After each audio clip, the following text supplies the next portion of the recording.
জীবন পিলা কার সাহায্যে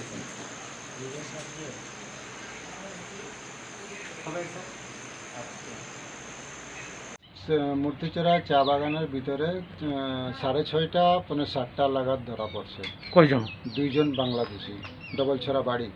বাংলাদেশের কোন জায়গায় বাড়ি? ডবলছড়া। আচ্ছা, এরপরে তারারে আমরা গরু খুঁজতে গিয়া কজন লোক হঠাৎ করে দেখে অন্ধকারের মধ্যে 2জন খুব স্পিডে যাইতেছে গিয়া, তখন তারা দৌড়াইয়া তারারে ধরছে। ধরার পরে তারা আনছে গ্রামে, আমারে ফোন করছে, আমিও গেছি, গিয়া দেখি ওই 2জন লোক বাংলাদেশি। তারপরে তারা জিজ্ঞাসাবাদ করার পরে তারা সত্য কথা কইছে, আমরা বাড়ি ডবলছড়া পানবাড়ি। তখন আমি ওই পুলিশ স্টেশনে ফোন করি বড়বাবুর কাছে। বড়বাবু আমাকে কথা দিলেন যে আমার স্টাফ যাইতে আছে, তারা ওখানে রাখো। তারপরে পুলিশ আসার পরে আমি ওই 2জনকে পুলিশের গাড়িতে তুলে দিলাম। তাদের বাংলাদেশি দুই ছেলের কাছে কি কি ছিল? আমি তো প্রথমে দেখলাম 2টা ব্যাগ, একটা ব্যাগ বড় ব্যাগ আর 2টা ওদের সাইড ব্যাগ। সে ব্যাগের মধ্যে কি আছে আমি এমনি জিজ্ঞাসা করেছিলাম যে তোমাদের ব্যাগে কি আছে। তখন ওনারা বললো না আমাদের ব্যাগে গাঁজা। কতটুকু গাঁজা? তো বলি না 8,000 টাকার গাঁজা। আমি এটা কোথায় নিয়ে যাবো? বলে বাড়িতে নিয়ে যাবো, বাংলাদেশ বিক্রি করবো। এটা কোথা থেকে আনলে? বলে কৈলাসহর থেকে এনেছি। তো এই গাঞ্জাটা যখন পুলিশ তাদের মানে আপনাদের মানে তুলে দিয়েছেন পুলিশের হাতে, বাংলাদেশের 2 ছেলের সাথে যে ব্যাগে গাঞ্জা আসলো, গাঞ্জা সহ পুলিশ নিছে তারা? হ্যাঁ, ব্যাগ শুদ্ধাই তো নিল। তো আপনি কি জানেন কৈলাসহর থানার পুলিশ যে তাদেরকে কোর্টে তুলছে, বা পুলিশ এখন পর্যন্ত মানে স্বীকার করতেছে না যে তাদের সাথে গাঞ্জা নাই? এখন জানি না এই ব্যাগটা কি গাঞ্জা কি হইলো, কিবা তারা ফালাই দিল নাকি গাড়ির মধ্যে তারা বুঝা গেল, যাওয়ার সময় কি ফালাই দিল নাকি। আমি তো গিয়া কৈলাসের এই গাঞ্জার কথা পাইলাম না।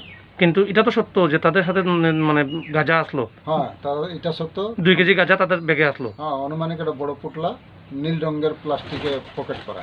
তো আপনারা যখন পুলিশের হাতে তুলে দিয়েছেন 2 ছেলেরে বাংলাদেশের, তার সঙ্গে গাঁজার ব্যাগটাও তুলে নিছে? হ্যাঁ, ব্যাগ সুদ্ধা নিছে।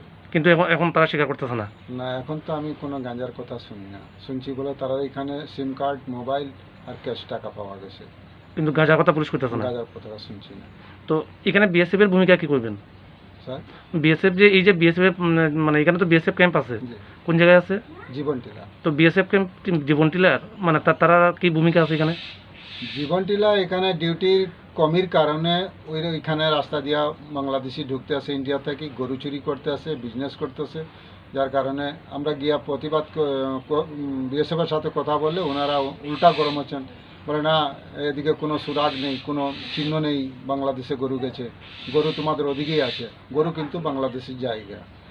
প্রায় সময় কি আপনাদের প্রায় সময় কি আপনাদের এলাকা থেকে গরু চুরি হয়? হ্যাঁ, প্রায় সময়। কিছুদিন আগে 9টা গরু চুরি হয়েছে। আজকে ধরেন এগুলো কই যায়? বাংলাদেশ। কিন্তু বিএসএফ কি করে? বিএসএফ বলে না আমাদের এখানে যায়নি। মানে আপনারা কথা বলার পর তারা কি ভালো ব্যবহার করে? ব্যবহার না, আরো গরম হয় বিএসএফ এর। হ্যাঁ, বিএসএফ আরো খুব আমাদের উপরে গুসা করে, বলে এদিকে কোনো গরু আসেনি, তোমরা গরু বিক্রি করছো এদিকে ওদিকে, আর এদিকে বলছে গরু হারিয়েছে।